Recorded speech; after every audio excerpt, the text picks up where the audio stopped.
Alors attention, vous avez fait toute une série d'exercices hier comme ça. Aujourd'hui, je vais vous montrer ce que j'attends de vous le jour du test. Pour le moment, on ne l'a pas encore fait. On va venir, on va en faire quelques-uns de cette façon-là. Donc, le jour du test, vous allez devoir m'expliquer comment vous avez réfléchi et je vais avoir besoin du vocabulaire. Alors, si on regarde la première situation, quand vous regardez cet exercice, quelle est la première chose à laquelle vous pensez et à laquelle vous réfléchissez? Alors, je suppose que on est tous d'accord. La première chose, c'est de reconnaître quel est le produit remarquable. Je vois qu'il y a deux parenthèses, je vois qu'il y a deux termes de l'autre côté, qu'on aura une différence. Donc, cet exercice me fait penser au produit remarquable numéro 2 et le produit remarquable numéro 2 parce que je vois que j'ai des binômes conjugués, un produit de binôme conjugué, ou alors j'accepte les deux, soit vous avez vu qu'il y avait des binômes conjugués, ou alors vous avez vu que de l'autre côté, on avait une différence de deux carrés, voilà, celui qui met les deux, c'est encore mieux. Un des deux, c'est déjà suffisant. Une fois qu'on a repéré un des deux, on sait qu'on a le produit remarquable numéro 2. Voilà. Première étape, c'est ça. Deuxième étape, c'est repérer ce qu'on nous donne comme information et m'expliquer ce que vous allez en tirer comme info. Et donc là, les phrases que je vais mettre maintenant, vous allez pouvoir les reprendre telles quelles. Je vais vous montrer les trois exemples, les trois types différents d'exercices et vous allez pouvoir les reprendre, vous allez même devoir les reprendre telles quelles. Alors, qu'est-ce que je vois dans cet exercice? Je vois que ici, j'ai un carré. Et donc, le A carré est le carré de A. Et donc, je sais que je peux mettre A ici et A ici. Voilà la première info. La deuxième info, c'est le 7B.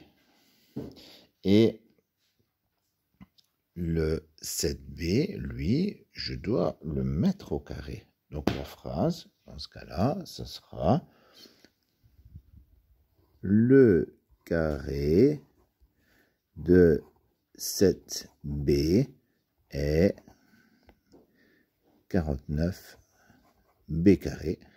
Et donc, voilà, je peux aller compléter ici 49 B carré.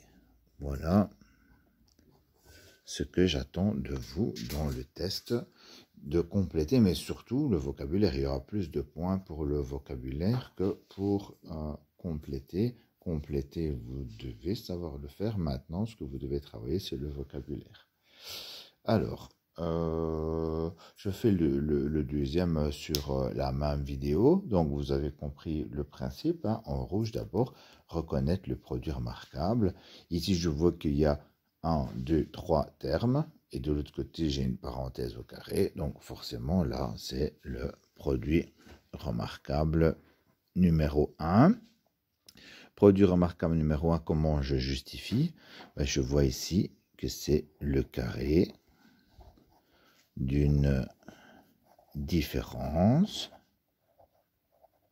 Ça, c'est une justification possible. Et la deuxième justification possible, et encore une fois, si vous mettez les deux, c'est parfait, mais avec une, c'est suffisant.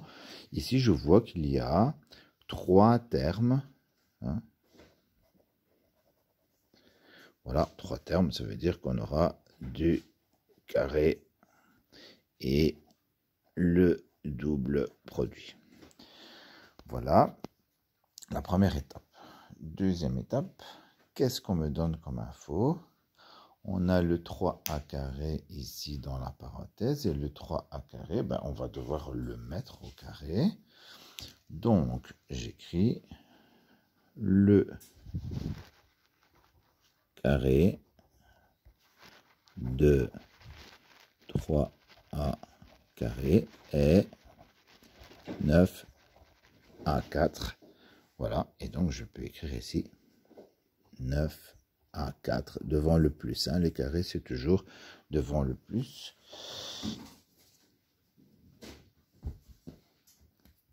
J'ai comme autre info le 25.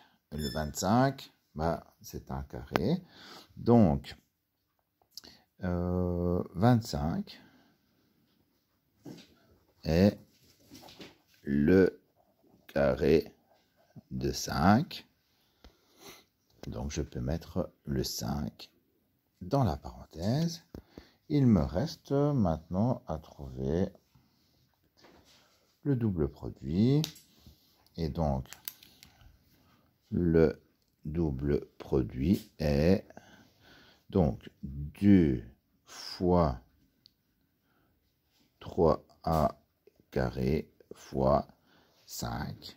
Voilà, 2 fois 3a carré fois 5, donc ça fait 15, ça fait 30 a carré. Voilà, je viens le mettre ici. Ça va? Voilà, vous pouvez essayer le troisième de la même façon et je vous mettrai le corrigé en ligne